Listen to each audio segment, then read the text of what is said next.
Carlos, good morning and welcome to my Telecom Stars and Cars interview series. Thank you. You might not know, but there's no such thing as a free ride. So the price of this ride is an interview with me. Are you ready? I am. Thank you. So Carlos, you have an amazing company in Mexico, and Mexico has become the strategic hub between Latam and the US. How should European carriers take advantage of this evolution? Well, that's right. Actually, Queretaro, our home city, has become like the Ashburn of Mexico. So we have over 36 data centers there. AWS invested over $15 billion and Microsoft over $9 billion, a Cloud HQ $4.8 billion in Querétaro, our home city, where everything started for me. So we are being a key player in the infrastructure and connecting all these data centers. We have 7 cross-border connections to the U.S. And now from the US, we are connecting to Ashburn, New York, and then we have an interconnection to Europe. So the advantage that the European carriers can have with us is that you can do an NNI from London to anywhere in Mexico directly and in a very reasonable price.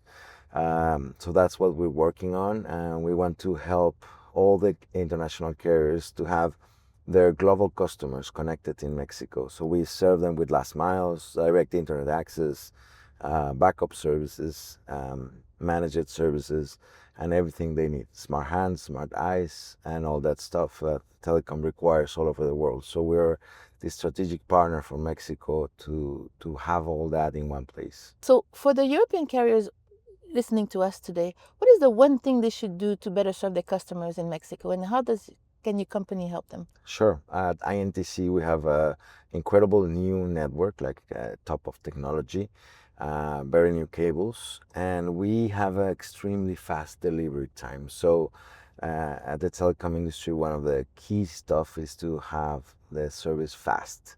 So we are very fast in the MSA process. We're very fast on the delivery process. So your customers will be like very happy when things happen fast and smoothly and the service is very good. And because we don't use any contractor, we manage all the repairs ourselves. So all the maintenance on the network is done by ourselves. So we can control this and make it faster. So any downtime we will resolve very fast and very easily. Okay. And in Mexico, there's multiple infrastructure providers, and everything's about differentiation nowadays. Correct. How do you differentiate from the other operators in terms of your business and your network? Well, we have bilingual NOC operators and carrier service relationship managers.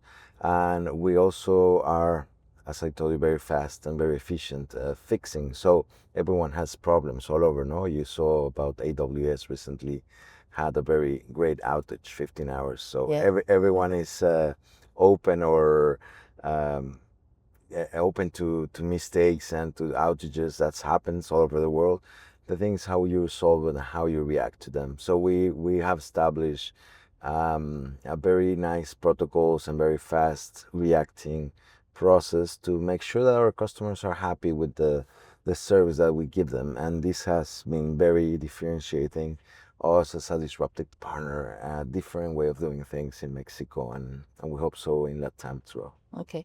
And I like to look in people's crystal ball, to look into the future. If I look in your crystal ball, Carlos, what do I see when I look at your company in 5 to 10 years' time? Well, to answer that question, I'm going to go a little bit to the past. So 3 years ago, we were very irrelevant in Mexico. Today, we're number 6 operator regarding to traffic.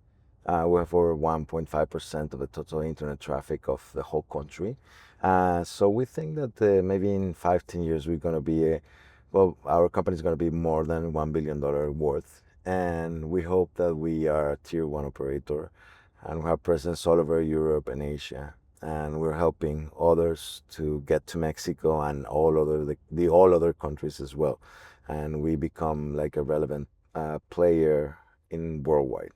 Global. Yeah. That's so inspiring. And I know you've grown already fast in the last 3 years. You've told me already that you've grown exponentially. Yeah. So I believe in you, Carlos. Thank you very much. In 3 to 5 years' time, if I do this interview again, we'll be talking about billions. We hope so. We hope so, Isabel. Thank you so much for the interview. And thank you for the prop. It's the first time I have a Yeah. prop in my in my Telecom Stars in Cars Well, interview. this is a handmade doll from our city in Querétaro. We have some indigenous Otomi people, and these are handmade dolls that we thought they would be very interesting for That's lovely. European customers to have one souvenir from local people. And we're also helping the economy of these indigenous communities, indigenous women actually, that build these dolls that start to become very famous worldwide, because there has been a tour for this doll, like a giant doll over the world. Oh, So that's maybe becoming the topic of another interview, Carlos. for sure. Cool. Yeah. Thank you so much for a great interview, and Thank thank you. you for the ride. Thank you very much for the ride and for the interview, Isabel.